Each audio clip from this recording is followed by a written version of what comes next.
Hey, what's up? Hello, everyone. Welcome into Fantasy Filmball, the show where we turn movies into sports and sports into something we don't talk about here.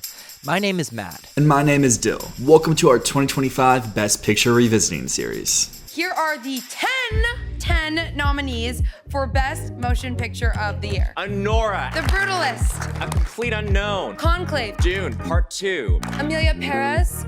I'm Still Here. Nickel Boys. The Substance. And Wicked. And on today's episode, we will be discussing The Substance, which racked up 5 Academy Award nominations. And on this episode, we're joined by a very special guest and friend of the channel, Morri. Today, we're going to be talking about the craziest movie nominated this year for Best Picture. And maybe, I'd love to hear your guys' opinion on this, maybe the craziest movie ever nominated for Best Picture. This is a film that I know I saw back at the Cannes Film Festival, and even though at Cannes it was my favorite movie of all 32 films I saw there, I never in a million years, never in a million, billion, gazillion years would I have seen myself making this video that we're making today, celebrating the nomination for The Substance for Best Picture. So before we get into everything, I'd love to hear your guys' thoughts on the movie, just overall, and how crazy it is that we're here talking about this as a Best Picture nominee today. Yeah, I mean, you stole the words right outside of my mouth. We just had the I'm Still Here episode where we talked about that was the craziest surprise nomination that we've ever seen. But the fact that The Substance was so locked in for a Best Picture nomination is maybe the most absurd thing that, like you just said, that we've ever heard inside this Oscar race. But like this body horror, this satire, this horror comedy, it just rips so hard. And I love the dynamic between our two leads inside of the film. Elizabeth is a woman with a drive. She has a passion to do what she loves, but due to the impossible standards that we all know too well that Hollywood sets for women, this joy, it's ripped away from her. And we see this unfold like literally in front of our eyes as she's driving down the highway and they rip her face off the banner, and again, literally and metaphorically, she crashes out and has to basically get this opportunity to reset her life. And talking about the dynamic between these two characters, I really like what Sue brings into the fold, because that's what I think The Substance's greatest strength is the parallels to the real world. And even though it's in a very absurdist way, you can still point to everything like, yeah, we've seen that play out before. Because while there's no celebrities probably injecting themselves, spitting out a splitting image of themselves, we do see celebrities do a lot of things to try to stay relevant. They change their hair, they'll get injections, they'll do whatever it takes to stay in the limelight. And I really like how Sue is kind of the amalgamation of all of that inside of The Substance, because everyone loves her and she accomplishes everything that Elizabeth wishes that she still could be able to do. And the balance between these two characters is something that I really, really dug. And again, the commentary between beauty standards, aging dynamics, gender dynamics, and self-perception all really, really hit for me. I've seen this movie now multiple times. It's been a long time since my first watch. There's a lot of things that I really picked up on this watch, but I don't want to ramble too long here. We have a special guest. It's their favorite movie of the year. Morri, let's hear what you thought. All right, well, this was the sleeper hit, truly, of the year. Like, I didn't expect anything from this. Like, I'm not a huge, I wouldn't say horror is like my favorite genre or anything. Like, I mean, I enjoy it, but I'm not like obsessed to the point where like some people are. So this wasn't hugely on my radar like that much, especially when you compare it to like other films, like obviously stuff like Honora, Dune, Nickel Boys. I thought in advance I'd really enjoy that. Even The Brutalist, which is the closest example to like a big sleeper hit of the year. Like when I heard what that was all about, I was like, okay, yeah, I'm probably gonna love this, but I just had no idea what was going to happen in The Substance, and my jaw was just on the floor in those last 20 minutes. It was so wild. There was this like woman like a few seats next to me, like all through that out like the last act, she was just going, "Oh my God, what the hell?" Like she was just saying what I was. She was just saying what I was thinking, and I didn't dare think this would be a Best Picture nominee. I didn't think they'd be that cool at all, but oh my word, they've defied expectations this year. They've gone above and beyond the Call of Duty with this nomination, and it's a fever dream. I can't believe it. I cannot believe it's got Best Picture and Director, and it's in contention to like win one, maybe two above the line nominations, above the line. It's just amazing that we're here right now. And I, I love what you're saying about the people sitting beside you when you first saw the movie, because it was the same for me at Cannes. And I think the difference being at Cannes, no one had heard a damn thing about this movie. They didn't even have a plot synopsis for this. No one knew anything about it. When Arno and I made our video profiling the movie before the Cannes Film Festival, we had like one sentence about what it was. There, nothing, no information. And so when I saw it and no one knew what they were getting into, it was like you could feel the entire theater buzzing with like that, oh my God, what the hell is this energy? The woman sitting beside me spent, I would say, the entire second half of the movie covering her eyes like this. The guy sitting on the other side of me spent most of it either like or like turning his head away from the screen. I have rarely had a theatrical experience like that. And even after that, one of my favorite things is introducing this movie to new people. I brought one of my childhood best friends. I brought my brother and his girlfriend, and we all saw the movie. And I think it's just as entertaining to bring unsuspecting people who have no idea what this movie is and to watch them as it is to watch what's on screen. Seeing my friend sitting beside me, just like leaning forward and being like, holy shit. It is the textbook example of having a premise and dialing it up to 11, going as crazy, as hard as you possibly can. Like you, Morri, I'm not a huge fan of the horror genre, and I find at the present time, the modern horror genre, I think is cowardly. I think a lot of the time, horror movies now are afraid to go the distance. They are afraid to actually give the audience what they're paying for. So often I find like elevated horror these days is just like, we're going to play some spooky music as someone looks into a corner and we wait for something to jump out. Does it? I don't know. It doesn't really matter. We're just going to make it feel spooky. And horror used to be a genre. Horror used to be a genre where filmmakers would get buckets of blood and go into the forest and just drench the shit out of their actors in makeup and gore and disgustingness. And that we don't see that in movies nowadays. And so for a movie like this to come out and just old school gore fest it up is so refreshing. It never is afraid to go too far. It goes to those places. It goes to places that other filmmakers would be terrified to go to.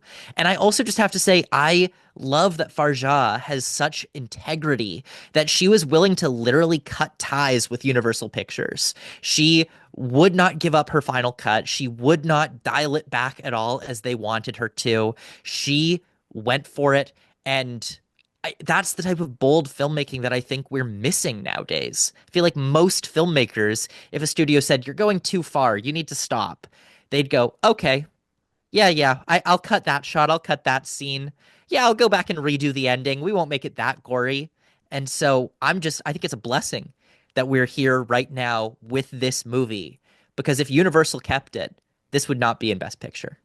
I mean, you talk about horror and how the current landscape of it is so weird, but I think that is one of the positives of The Substance. One of its glaring positives is how it takes things that you wouldn't necessarily correlate to the horror genre, but puts this unique spin on it. I think about that moment when Elizabeth is getting ready in the bathroom. Typically in movies, that's not really played out for horror, but here it is. The way that she smears her face, the way that she stares into the camera, it works so well. And then on the flip side, we have moments with Elizabeth. We also get those with Sue, like when she is doing her routine and the bone pops out of her ass and she goes back there and she pulls out a fucking chicken wing. Like, no one's thinking of that. No one's doing that inside of horror, and that's what makes The Substance so unique in its approach to stuff. Well, yeah, maybe that you could have some issues like maybe those Universal executives did with like the ending of the film, and maybe it goes a little too far out there, but that is the best aspect of this movie. It's not afraid to put everything on the table and then some and give you even more than what you're expecting. So something I want to ask you guys, because we keep talking about how cool, how crazy it is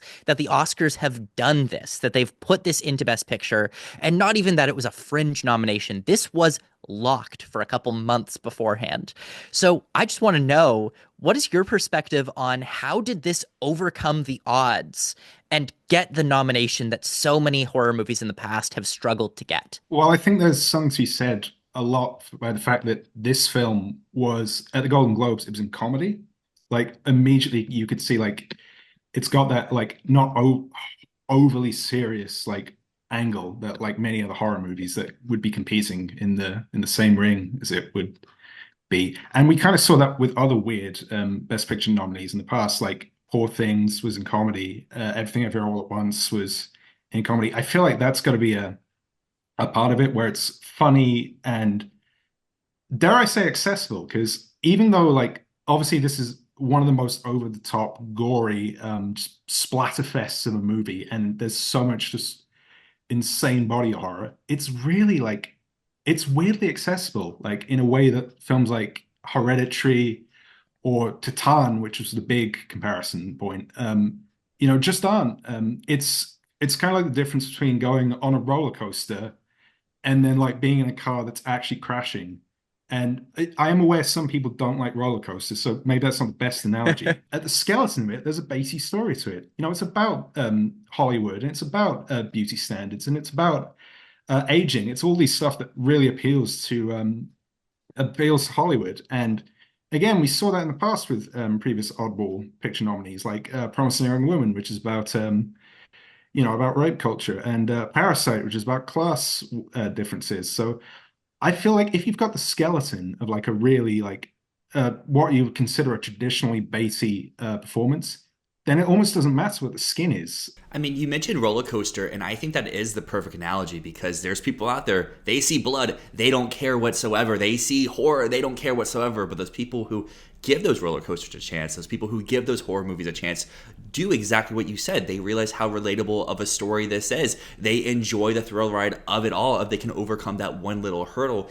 And like you said, for like stuff like Hereditary, Midsummer, Titan, I think at large, a lot of people either weren't able to overcome that hurdle or just didn't bother getting on the ride whatsoever. But the fact that this won a major prize at the Cannes Film Festival, it starred people that a lot of Americans, especially domestic audiences, recognize those faces. They recognize Demi Moore. They recognize Margaret Qualley. They see Dennis Quaid. They're like, okay, I'll at least give this a shot. And maybe some of them are still a little weirded out by it, but I think the majority of people gave this film a fair rep, something I know Matt and I were not really expecting throughout award season. We thought this would be like, oh, maybe makeup, but again, it could gatekeep it, and this movie's just too weird. People aren't going to give it a shot. And what we've seen throughout award season, because this thing has done phenomenal, not just above the line, but below the line as well. People are receptive to it. They've enjoyed it. They like it a lot. And like you said more at the very top of this episode, there's a chance this could win 3, maybe even 4 Oscars on its very, very best day. I feel like we can't say enough about the Hollywood themes of the film and the fact that it's centered in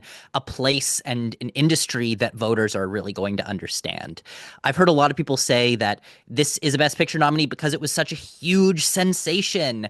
I don't buy that. Look at its box office numbers. It made 15 million domestic. The angle of this was a huge sensation at the box office, that's not landing for me in terms of why this is a contender. And also, it's not like it has the best critical reception either. It's got like that mid 70s Metacritic. It's not a bad critic score, but it's not the Get Out being like a lot of people's best movie of the year, a lot of critics' best movies of the year. I really think that it comes down to like what you were saying, Morri, the Hollywood themes, the fact that it is a comedy and can slot into some of those Golden Globes early precursors, get it some buzz in that way. But I also think we have to give credit where credit is due. Mubi is the reason that this is in Best Picture. And we never in a million years would have thought that we'd be saying that Mubi, a small little distributor streaming service that has never really done a full theatrical release for a film, We'd never think that they'd be the reason a film's in Best Picture, but I think that they saw this movie in a way that no other company ever would have seen it. Universal would have seen this as a movie to toss into theaters for 2 weeks, limited, and then just toss onto a streaming service. They would not have given it the space that it deserves, whereas Mubi recognized the way that audiences at film festivals responded.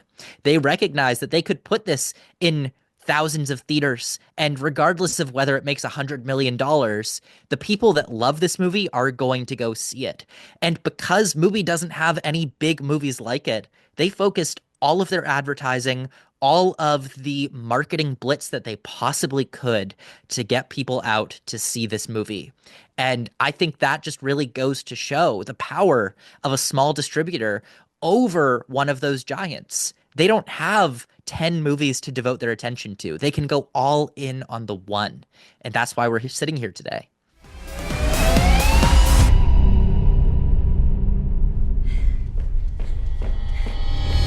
Thank you so much, everybody. I'll see you next week. And in the meantime, take care of yourself.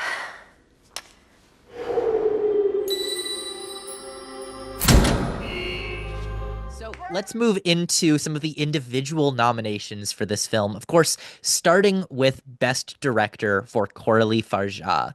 And on a personal level, this would be my winner in the category. I think that her direction is what ties this whole movie together, specifically because so much of this movie relies on silent storytelling. From that opening image of a Hollywood star just being weathered by the years, we're instantly thrust into this world where we know this story is going to be told to us through the images. The dialogue isn't going to be what gets us into this. It is the images, the visual language that tells this story. And Coralie Fargeat has such a confident command over that visual language that really centers us right in this world. But something that I love above all else, beyond that, is the way that Coralie Fargeat plays on the male gaze until it becomes horrifying. She shows so many butts, so many boobs on screen to a point where it almost desensitizes us. It's hypersexual imagery to a point where it becomes desexualized, where looking at the butts twerking on the TV show Pump It Up, it almost starts to feel like these images become alien. We're not looking at a bunch of people twerking. It feels like we're looking at alien forms in a way.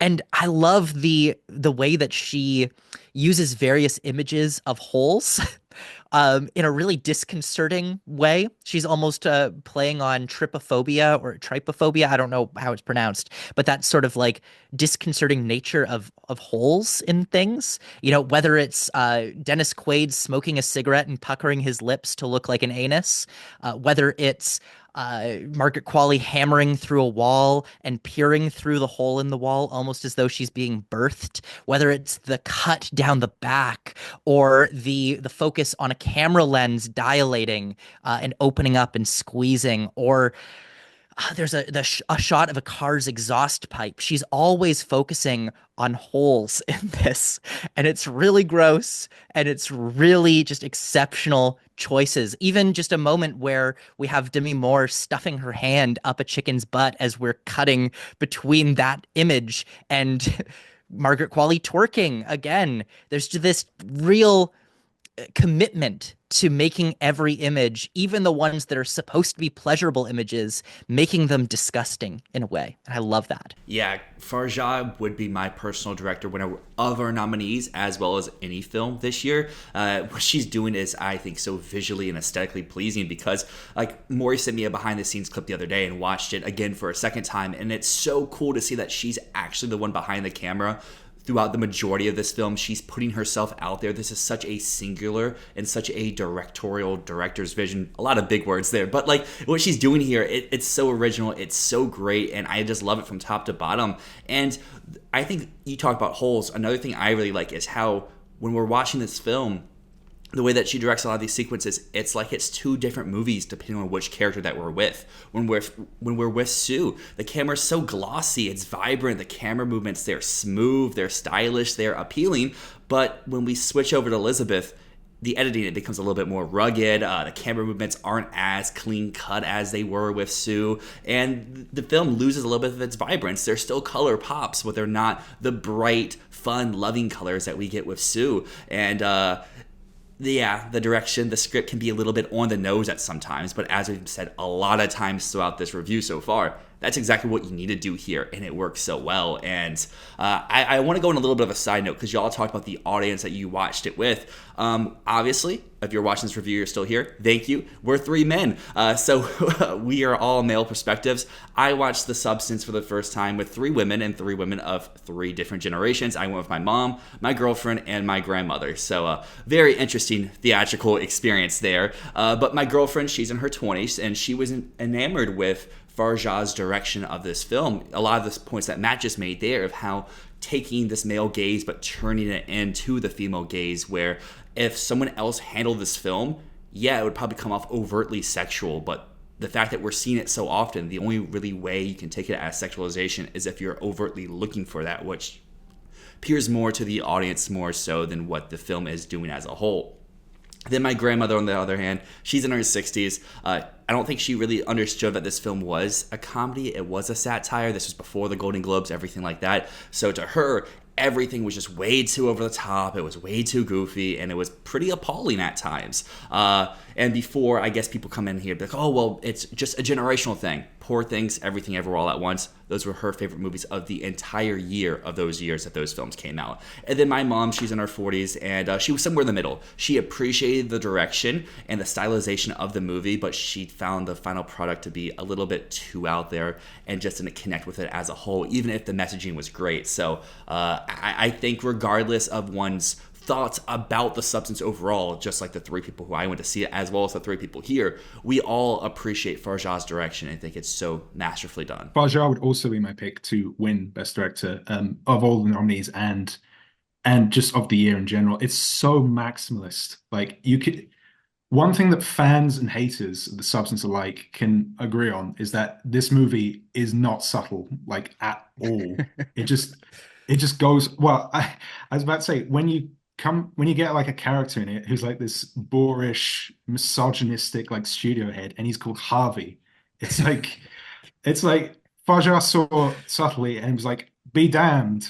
The film is so gonzo, like, and the way it just goes for it, you don't need all that, like, subtleties to it. It's just, I love it. It's just so bold, and like you were saying, there's so much there's so many scenes without dialogue, and it's such storytelling. Like, the you mentioned the opening, like, that's the most exciting way to do it. Like you could have like this boring exposition scene, but without this scene without dialogue, and like the star weathering and the guy dropping his burger on it, and the ketchup just splattering everywhere, which amazing foreshadowing for how much blood is coming up. And then going to what Dyl said, the featurette shows just how hands-on Fargeat is, and I absolutely love that. Like, you have her getting in Sue's dress and like acting as a body double. You have her injecting herself with a needle on camera to get the substance in. You have her like wearing this giant fucking helmet camera and just doing all these first-person perspectives, like the ending, like the blood spurting everywhere. That was all from this really cool like helmet camera. It's just so cool. She's just so dedicated to her craft. I just absolutely love her style. Yeah. I mean, you talk about being dedicated to your craft, and I think that extends over to the Best Lead Actress category because, I mean, as they say inside the film with Dennis Quaid's character, Oscar or my ass, but Hollywood's proving him wrong because Demi Moore is so committed inside of this role, and it's something that both my mother and my grandmother said while watching this, because they have seen the majority of Demi Moore's career play out right in front of them. Is this is such a 180 from what she has done throughout the rest of her career, and it's so nice to see her in a leading role taking all of these risks, because she oddly enough really bears it all on screen, and like, she doesn't have these moments of yelling or shouting that we see a lot of the times in this Best Leading Actress category. It's something that we talked about in our I'm Still Here episode with Fernanda Torres, a lot of this performance, to something Matt was saying earlier, is there's not much dialogue. A lot of Demi Moore's sequences are in empty rooms, empty hallways. There's not much vocalization, but it's just her mannerisms. It's the physical and the commitment that she's doing inside this performance. It's her eyes shifting. It's her body language when she's walking down the hallway after hearing the conversation inside the bathroom, and when she's going to get the substance, and also just the rest of the movie. I don't know. It's one of those performances, like when you first watch it without the context of award season, you probably wouldn't guess this is a frontrunner for the Best Leading Actress category. But when you hear all the praise and admiration for the substance from top to bottom, you watch the movie and you think about the overall career that Demi Moore has had, it makes total sense why she is on path to become a season sweeper this year. And it's one of those where maybe she wouldn't be my personal pick among our lineup, but it's such a cool and inspired winner that you can't be mad at it. Something I find really impressive is how much of the film is just scenes of her silently being with herself. How much of her time on camera is shared with no one else. We think of the old saying, acting is reacting, and it's really hard to act when you're working off of nobody except for maybe a mirror with yourself, and to make it compelling. How do you do that with no one else on screen with you? And in a way, I think that although there's a lot of similarities in terms of the silent nature, the subtleties between her and Fernanda Torres, I'd say that this is the opposite of Fernanda Torres, because Torres' entire performance is based on the way that she reacts to others. Everything about that performance is connections with each different person that she is speaking with. In this movie, Moore's entire performance is playing off of herself.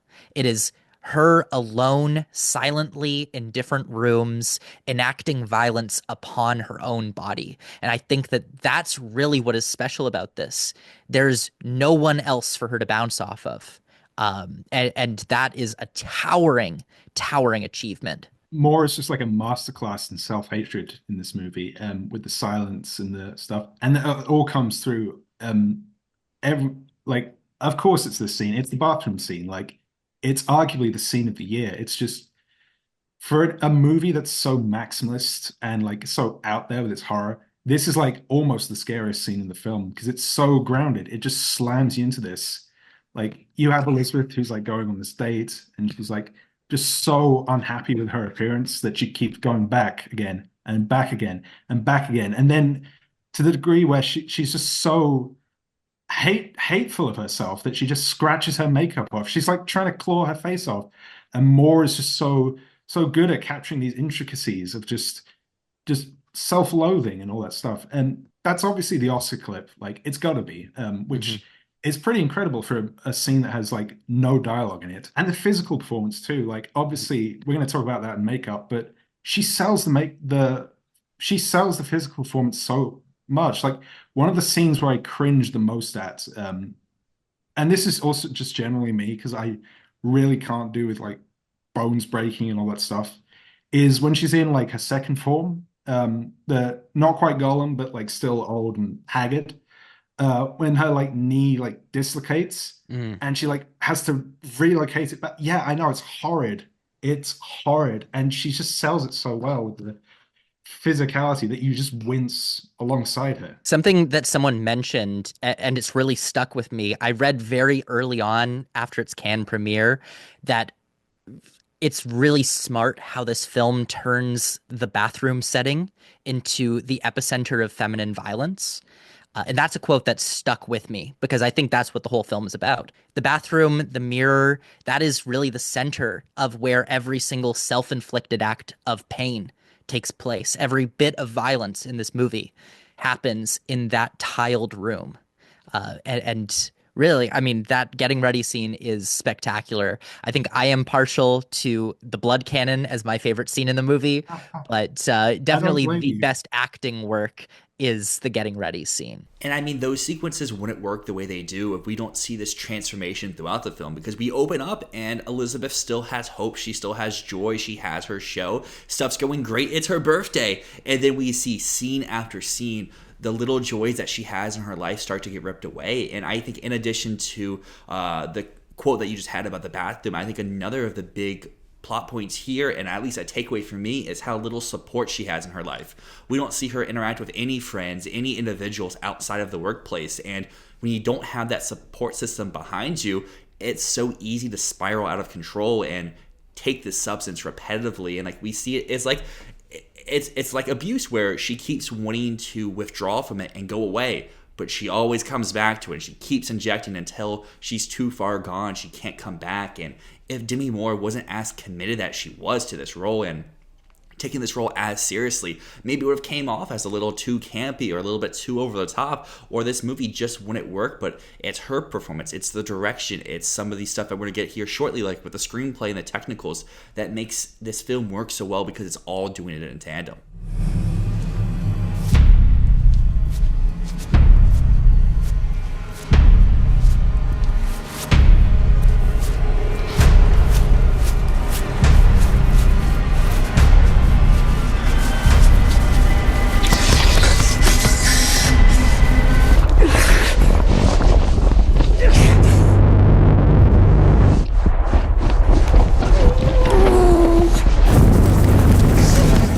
Talk about the screenplay. Just like how last year we had Poor Things sort of fuse together elements of Frankenstein and The Great God Pan, classic horror works, the substance is a little bit of The Picture of Dorian Gray. It's a little bit of The Strange Case of Dr. Jekyll and Mr. Hyde. It's gothic horror twisted into that modern pop music video sensibility. It's like Edgar Allan Poe having a brat summer. That's, I think, the best way that I could think of describing this movie. And it's a great concept to take that gothic horror medium and to transpose it into that setting of bright colors, Hollywood, palm trees.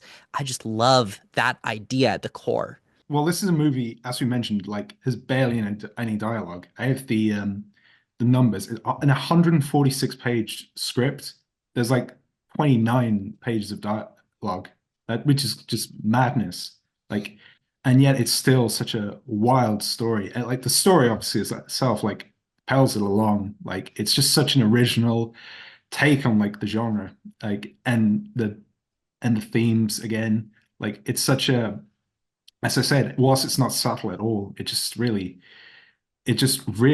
pulls you in. Matt, you saw this movie at the Cannes Film Festival. It won the Screenplay Award there, and there's a lot of people out of that festival who are like, that was such a weird choice for that movie. But after watching it, I kind of do agree. The screenplay isn't what you first take away from it. You think about the direction, the visual aesthetic, with the performances, but that award there, Evan, I mean, we just had the CCA Awards. It won original screenplay there. It's such an inspired choice because this is such a unique, it's such an original, it's such a creative way to tell the story. And like Morri just said, screenplay had 200 plus pages. There's barely any dialogue in it, and you're still able to effectively tell this story that is so relatable in so many different aspects. It's not like, oh, only people in this camp get it, or only people in that camp get it.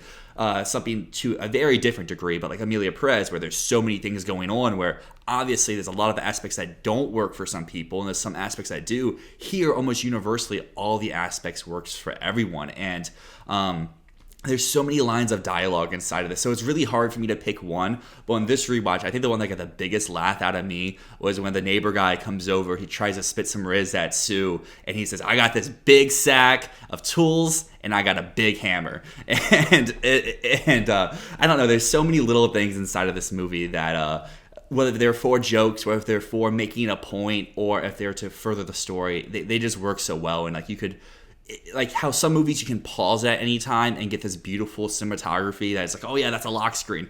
This film, I feel like when there are dialogue sequences, you can kind of skip to any of them and you'll find something to just laugh out loud at. Something coming to mind about the screenplay here is I feel like when a lot of people talk about screenplay, they are talking about dialogue. They're talking about that Sorkin back and forth, the quippy remarks. That's not what we're getting here. So it's very easy to write this off as not having a great screenplay. Sort of throw someone under the bus, but someone in our Discord the other day was talking about Flow winning Best Screenplay at the Annie Awards and saying, how could they give it to something like that doesn't have any dialogue? It's just a bunch of animals going around. Like, give it direction, don't give it screenplay.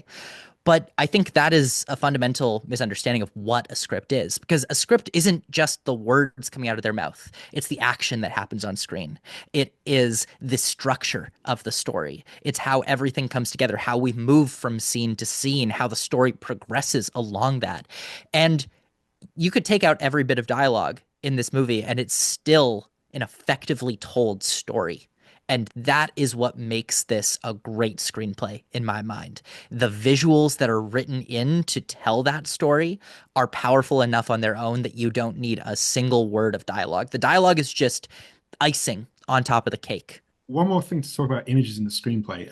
She wrote a lot of the sounds down. Like one of the, I think the FYC for the screenplay is it's the scene with where Elizabeth's watching Sue on the television and getting annoyed with her, and she wrote all those sounds down. So she had this real strong idea of how everything was going to work with that. Like, I feel that's almost even more important than great dialogue, just knowing all the sounds of it. And also, yeah, there is some good dialogue. Like, how can you hate a script that has control yourself? So something that I think we've been circling around the whole time, but is the one award that even when we thought there was no chance in hell this would be nominated for Best Picture, we were all saying, but it's gotta be in makeup, right? Because my God, this is some of the most disgusting, most over-the-top, insane prosthetic work that we have ever seen in a film.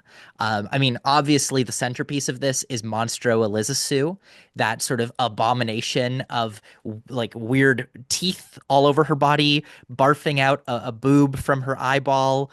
But beyond that, beyond the obvious crazy monster makeup, there's so much else going on here with the makeup that grounds this whole movie. There's everything with the aging Elizabeth, from her finger to her leg to eventually her entire body. And as well, there's the various prosthetics, the way that they, how can I say this delicately, enhance Margaret Qualley. And beyond that, there's also the close-ups of sewing together Elizabeth's back hole. That is so gross, that image of the needle going into the skin and everything. But that's all the makeup. Makeup can be so much more than what is just done with someone's face or with their hair. And this movie embodies that. It says a lot that, like, even when people were saying, like, there was no shot this would get in picture, people were still comparing this to, like, RRR and Song or Godzilla -1 in effects, where it's a category where it's just so... There's just so much cool stuff going on, and there's such support, like, that it has to get in and win, which it got in, and it is absolutely winning. Like, this is incredible, and I love how so much of it is just practical. Like, again, this goes back to the directing. Like, Fargeat just does all this like stuff, like she just creates all of it. Like, she's got the back that splits open. That was a thing she created. Like, there's the last form is called Golem. Like, in theory, that should be fucking ridiculous. Like, there's no way, but it's so detailed. It's so well done. Like, even the bits and details, like the hair going down, and like the I'm gonna be crude here, the saggy breasts. There was no other way of putting that, really. But it's just so, you believe it so much. It's just amazing. Like, and this is, yeah, probably one of the best makeup wins I would ever see. I mean, like, what else can you really say about the makeup and hairstyle inside the Substance? Like y'all said, it's such great work. And I think something Morri touched on a little bit earlier, which is, I think, one of the best aspects of the makeup and hairstyling is the fact that it is so showy. There's so much of it, but the actors can still act underneath of it. Demi Moore, you sell that she is aging progressively throughout this film. It's not like, oh, she's normal Demi Moore, next scene, she's the monster. Like, no, we have those moments. Like Matt said, you see the finger, you see the following scene where her knee won't bend and like her hair is gray and she has such aging facial features. And then we have the monster form, which is like straight out of Barbarian. And the fact that this was almost all practical is really insane to think about. And like we we've heard how long the actors had to sit in the chair, and the end result was totally worth it. And I think one small element of the makeup I feel like goes a little bit unnoticed is like the subtle hints early on when they go to like the doctor's office. You can see he's got the little patch on his arm, and then we see the older version later where you can see the skin's rotting there, and it kind of foreshadows what's to come.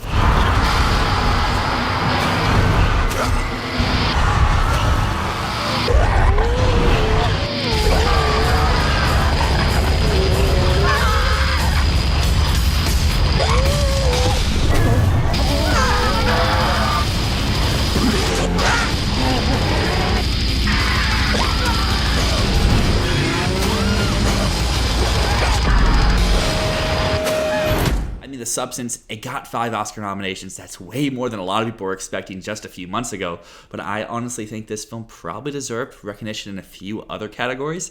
I think the most notable of all of its snubs would be over in supporting actress for Margaret Qualley, which she was either the first or second being the odd woman out there. And this one's really weird to me because the movie makes it so clear these are one of the same of these two performances. And it's been odd to see an awards season that Demi Moore has gotten so much praise, and it's definitely worth it. But in a lead actress field that feels a little bit more competitive than a bit more open supporting actress field, where Qualley got a lot of buzz for like a week or two, but outside of that, it's been pretty muted everywhere else. And I get you can love The Substance for its direction, but I feel like if you're going out for more, you kind of have to have Qualley in there as well, because they both gave such committed, all-inspiring performances, and like without them, this movie probably wouldn't work the way that it did. And I guess the last point of this snub would be, we've kind of mentioned this with every episode so far, so we really need to figure out what our 5 would be. But like, if there's a casting nomination, this should be in there, and arguably probably should win that casting nomination. To find 2 actresses that play so well off of each other while having such limited screen time together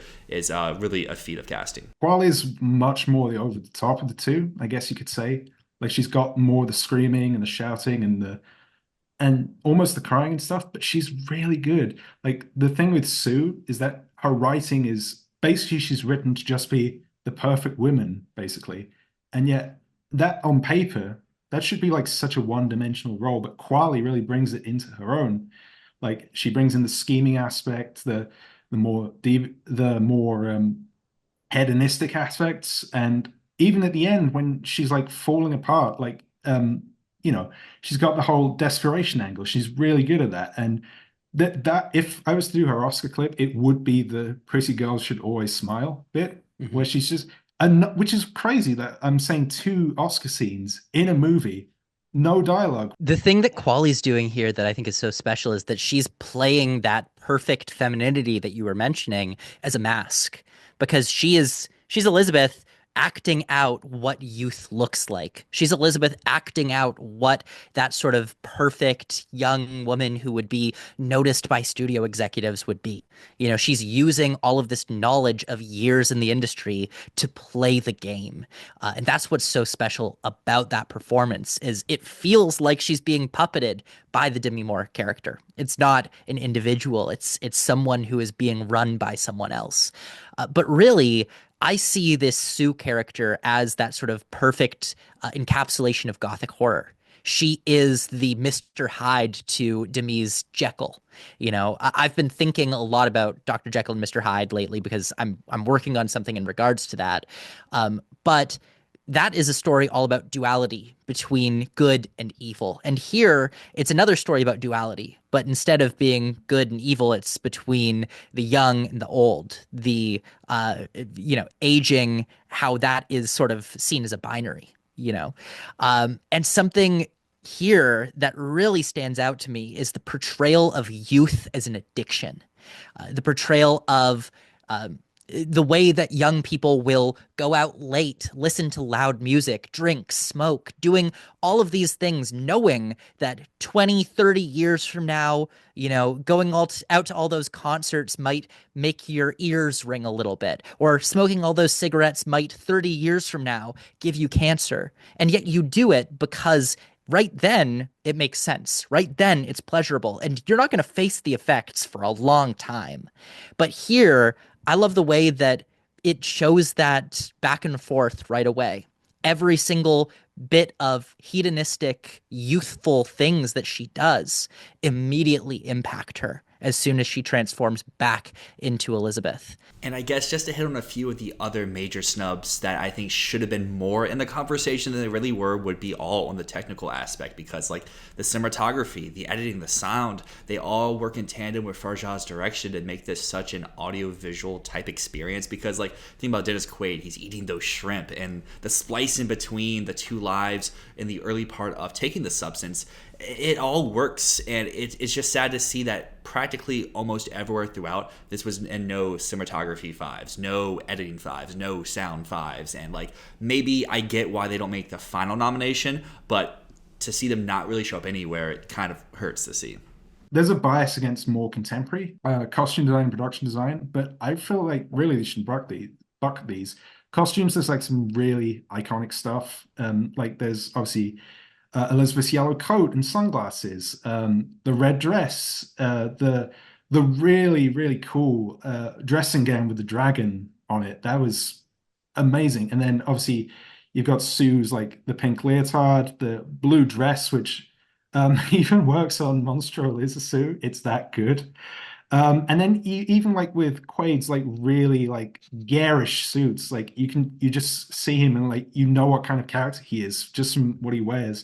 And then the production design is just amazing. Like for starters, this is Hollywood in France. Like you were going back to how Emilia Perez was all like Mexico on a soundstage. This is Hollywood on a soundstage, and you can barely tell.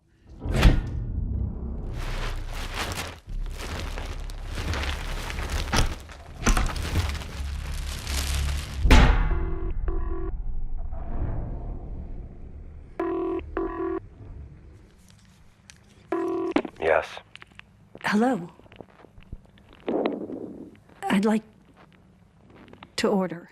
Well, we've talked about the Substances 5 nominations. We've talked about what we wish we could have seen and get additional love for, but now we get to dive into Morri's ranking of the actual 10 Best Picture nominees. So, Morri, kick us off. What is your number 10 slot? It's Emilia Perez again. I don't need to go too much into detail of it. I didn't hate it when I saw it, but it's like one of those things that ages worse the more you think about it. Moving up to number 9 is a movie that actually does get a little better in my head as I think about it, but I still think it's kind of just more flawed, if anything, and that's Wicked. I do like musicals. This one, the plot of Wicked, I always kind of find a bit dumb, and it's kind of not made better by the fact that it's extended out to like nearly 3 hours.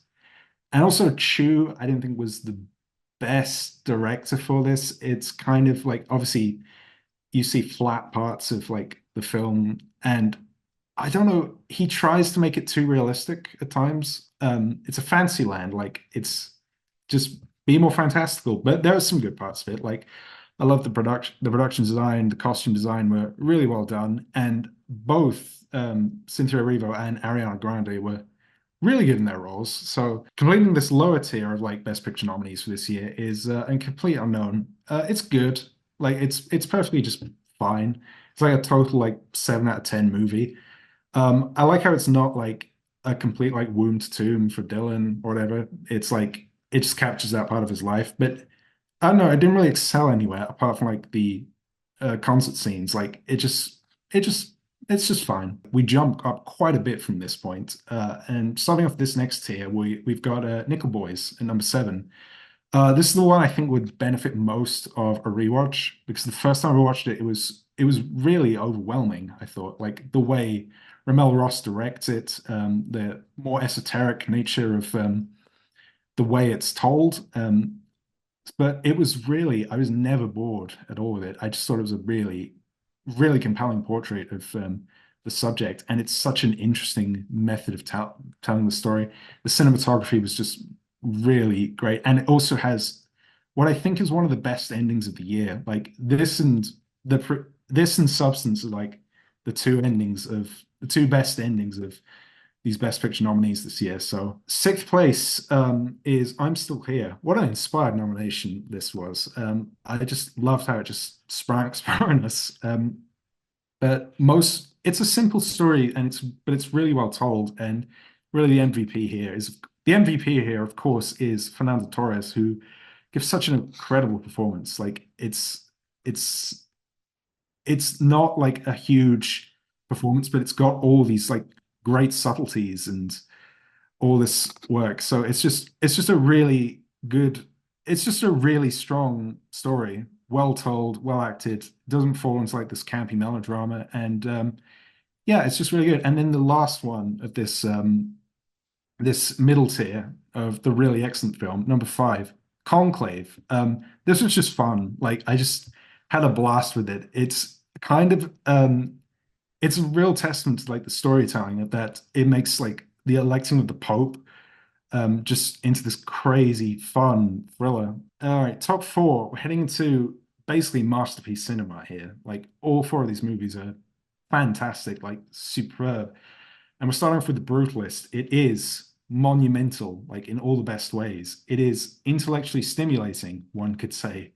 It's like a great performance of it's a great review of like art and like its place in American society. And I do like the second half a lot as well, but the first half is really something special. Like, and editing, it's such a long film, but it flows near perfectly. The only bit I would say I'm kind of down on is the epilogue, which is kind of over-explanatory, but the rest of it is just incredible work. Adrian Brody is like phenomenal. Like he somehow topped The Pianist in his work, and Guy Pearce would be absolutely be my pick for supporting actor of the year. Like he's just such a compelling figure and such a strong presence. Right, and Nora is third place. Like this is Sean Baker's best movie.